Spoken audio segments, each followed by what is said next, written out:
What happens now, right? If Google does appeal as it's expected to, then what, right? If this comes before a different judge. Yeah, great question. So the first step before an appeal will likely be the remedies phase. And so early next year, the same judge will have to determine, given that the jury has found Google guilty, what are appropriate remedies. The judge has already said he is not going to try to micromanage the commission fee that Google charges to app developers. And so, for example, whether or not Epic pays 30% or 29% or 15%, that's not going to be a subject that he's going to decide. But what we may see instead are policy changes. So changes to the rules of how Google runs the Google Play Store, and particularly around in-app billing.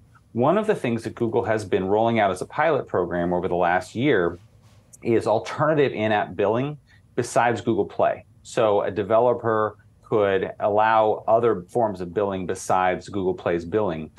I think it's very likely that we could see a remedy in this case look something like that, right? Provide Epic and perhaps other gaming services with these basically develop user choice billing options besides Google Play billing.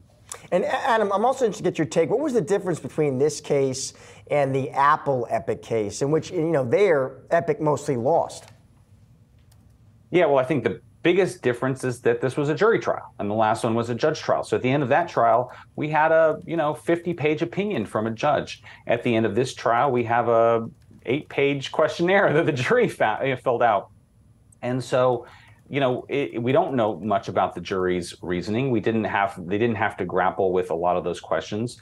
I do think there are differences between the Apple model, which is more of a closed ecosystem, and the Android ecosystem, which is more of an open one. And some of those, I think, might have played into the jury's analysis here.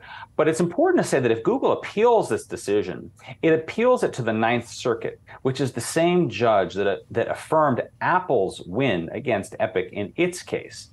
And I think you may see that the Ninth Circuit has to grapple with how these two cases could come to different outcomes, and particularly this question of whether iOS and Android truly compete with each other, because in the Epic case, the jury found that Android does not compete with iOS, but in the Apple case, the judge found that Apple does compete with Android. And so they're going to have to potentially grapple with that on appeal.